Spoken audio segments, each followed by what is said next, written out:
आज आपण खूप छान अशी नवीन पद्धतीनं कैरीपासून चटणीची रेसिपी करणार आहोत। खूप सोप्या पद्धतीनं होणार आहे, खायला पण मस्त लागणार आहे, कमी वेळेत आणि कमी साहित्यामध्ये बनणार आहे। त्यामुळे ही रेसिपी तुम्ही शेवटपर्यंत नक्की बघा आणि तुम्हाला माझी रेसिपी कशी वाटली ते कमेंटमध्ये मला नक्की सांगा। चला तर मग आपण रेसिपीला सुरुवात करूया।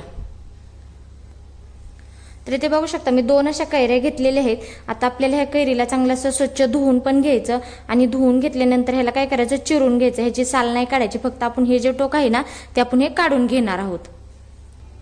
तर इथे बघा मस्त अशी आपण कैऱ्या चिरून घेतलेली आहे, तर पातळ अशी ही चिरून घ्यायची। तर आता इथे एक मिक्सरचं भांडं घ्यायचं आणि ह्या मिक्सरच्या भांड्यामध्ये आपण ही कैरी सर्व अशी ह्याच्यामध्ये भरून घ्यायची। आता कैरी ह्याच्यामध्ये टाकून घेतलेली आहे। ह्याच्यामध्ये मी इथं 3 हिरव्या मिरच्या घेतल्या होत्या, त्या बारीक अशा कट केलेल्या आहेत आणि इथं 5-7 अशा लसणाच्या पाकळ्या घेतल्या होत्या, ती पण ह्याच्यामध्ये टाकून घ्यायच्या। इथं अर्धा चमचा मी जिरं घेतलेलं आहे, ते पण ह्याच्यामध्ये टाकून घ्यायचं। इथं 1 चमचा मी लाल मिरची पावडर घेतलेली आहे, तिखट तुमच्या सोयीनुसार घ्यायचं, ती पण ह्याच्यामध्ये अशी टाकून घ्यायची। आणि आपला अर्धा चमचा मी इथं गूळ घेतलेला आहे, गूळ पण ह्याच्यामध्ये टाकून घ्यायचा। समजा आपली कैरी जर जास्त आंबट असली तर असं गूळ टाकायचं, म्हणजे व्यवस्थित अशी गोड लागते।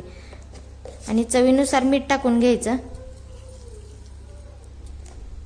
आणि थोडीशी कोथिंबीर टाकायची त्याच्यामध्ये। आणि आता आपल्याला हे चांगलं असं बारीक वाटून घ्यायचं। ह्याच्यामध्ये पाणी वगैरे काही वाटायचं नाही, असंच ह्याला बारीक वाटून घ्यायचं। तर इथे बघा मस्त आपण बारीक अशी वाटून घेतलेली आहे। आणि समजा तुमच्याकडून जर जास्त अशी कैरी बारीक जर नाही झाली तर थोडंसं ह्याच्यामध्ये पाणी वाटायचं, म्हणजे व्यवस्थित अशी कैरी ही बारीक होते। तर आता ही छान अशी आपली कैरी पेस्ट चांगली तयार झालेली आहे।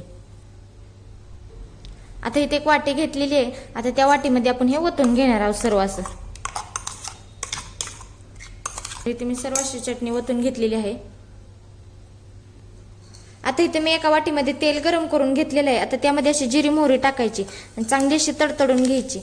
आणि तडतडल्यानंतर आपण जे कैरीचं मिश्रण तयार केलं ना ते ह्याच्यामध्ये आपण तडका देणार आहोत त्याच्यामध्ये। आणि ह्याला व्यवस्थित असं हे हलवून घ्यायचं। तर हे तेल चांगलं ह्याच्यामध्ये मिक्स करून घ्यायचं। तर इथे बघू शकता व्यवस्थित असं आपण तेल टाकल्यानंतर हलवून घेतलेलं आहे आणि छान असं हे मिक्स पण झालेलं आहे।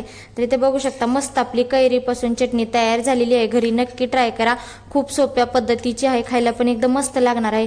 हे भाकरीसोबत चपातीसोबत खाल्ली तरी खूपच छान लागणार आहे। तर इथं तुम्हाला माझी रेसिपी कशी वाटली ते कमेंटमध्ये मला नक्की सांगा। चला तर मग भेटूया पुढच्या रेसिपीमध्ये, तोपर्यंत धन्यवाद।